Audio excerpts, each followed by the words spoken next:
തീവ്ര വോട്ടർ പട്ടിക പരിഷ്കരണ നടപടികൾ നിർത്തിവെക്കണമെന്നാവശ്യപ്പെട്ട് മുസ്ലിം ലീഗ് ദേശീയ general secretary PK. Kunhalikutty supreme കോടതിയിൽ ഹർജി നൽകി. SIR നിർത്തിവെക്കണമെന്നാവശ്യപ്പെട്ട് കേരളത്തിൽ നിന്ന് സുപ്രീം കോടതിയെ സമീപിക്കുന്ന ആദ്യ രാഷ്ട്രീയ പാർട്ടിയാണ് മുസ്ലിം ലീഗ്.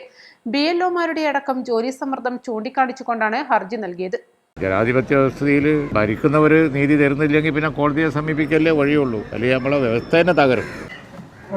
SIR-മായി ബന്ധപ്പെട്ട് ഒരുപാട് വാർത്തകളും വിവാദങ്ങളും ഒക്കെ വരുന്നുണ്ട്. കഴിഞ്ഞ ദിവസങ്ങളിൽ ഒരാളുടെ മരണത്തോടു കൂടി അത് ചർച്ച ചെയ്യും.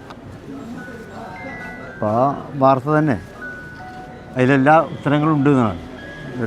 ഒരു BLO അദ്ദേഹം ആത്മഹത്യ ചെയ്തിരിക്കുകയാണ്. സമ്മർദ്ദം താങ്ങാനാവാതെയാണ് എന്നാണ് പറയപ്പെടുന്നത്. സങ്കീർണമായിട്ടുള്ള നിയമക്കുരുക്ക് എന്നുള്ളത് തന്നെയാണ് SIR ജനങ്ങൾക്കിടയിൽ വെച്ചിട്ടുള്ളത്. അപ്പോൾ ഇലക്ഷൻ കമ്മീഷന് അതൊന്ന് ഡയലൂട്ട് ചെയ്തുകൊണ്ട് ജനങ്ങളുടെ ആ ഭീതി അകറ്റുന്നതിന് വേണ്ടി ഇലക്ഷൻ കമ്മീഷൻ തയ്യാറാകേണ്ടതുണ്ട്. കേരളത്തെ പോലെയുള്ള ഒരു സംസ്ഥാനം ഇന്നിപ്പോൾ നമ്മളിപ്പോൾ ബീഹാർ ഇലക്ഷൻ കഴിഞ്ഞ അതിൻ്റെ പശ്ചാത്തലത്തിലാണല്ലോ അവിടെ ഇലക്ഷനിലെ വിധി അട്ടിമറിക്കപ്പെട്ടു എന്നുള്ളത് നിഷ്പക്ഷമായി ചിന്തിക്കുന്ന എല്ലാവർക്കും മനസ്സിലാകുന്നു. അതിൽ ഇലക്ഷൻ കമ്മീഷൻ്റെ ഇടപെടലുകൾ ഉണ്ടായിട്ടുണ്ട് എന്നാണ് പൊതുവെ പറയപ്പെടുന്നത്. അപ്പോൾ അത്തരത്തിലുള്ള കാര്യങ്ങൾ ഇപ്പോൾ കേരളത്തിലും ആവർത്തിക്കപ്പെട്ടുകൂടാ. പ്രത്യേകിച്ച് ഇപ്പോൾ ഇവിടെ പഞ്ചായത്ത് ഇലക്ഷൻ നടക്കുകയാണ്. അപ്പോൾ SIR-ൽ ഒരുപാട് രേഖകൾ സമർപ്പിക്കേണ്ടതുണ്ട്. അതിനൊന്നും വേണ്ടത്ര സമയം കിട്ടാത്ത ഒരു സ്ഥിതിവിശേഷം ഇവിടെ വരും ഇലക്ഷനാകുമ്പോൾ. അപ്പോൾ ആ കാര്യമൊക്കെ കണക്കിലെടുത്തുകൊണ്ട് തൽക്കാലം കേരളത്തിൽ SIR-ൻ്റെ സമയം നീട്ടണമെന്നാണ് മുസ്ലിം ലീഗും മറ്റു പാർട്ടികളൊക്കെ ആവശ്യപ്പെടുന്നത്. സമീപിക്കുന്നതിൻ്റെ സ്വഭാവം എന്തൊക്കെയാണ്? അല്ല, അത് ഇപ്പോൾ പാർട്ടി തീരുമാനം തങ്ങൾ പറഞ്ഞു. പാർട്ടി തീരുമാനം അനുസരിച്ച് സുപ്രീം കോടതിയിൽ ഇന്ത്യ മുന്നണിയും മറ്റു കക്ഷികളൊക്കെ പോയ പോലെ ഞങ്ങളും കേസ് ഫയൽ ചെയ്തിട്ടുണ്ട്.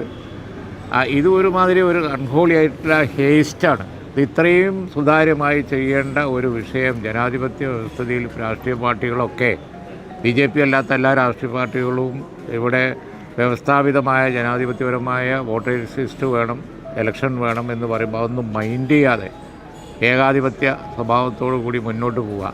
അത് ഉദ്യോഗസ്ഥന്മാർക്ക് ഉണ്ടാക്കുന്ന പ്രഷറാണ് ഇപ്പോൾ ഇവിടെ തങ്ങൾ പറഞ്ഞത്.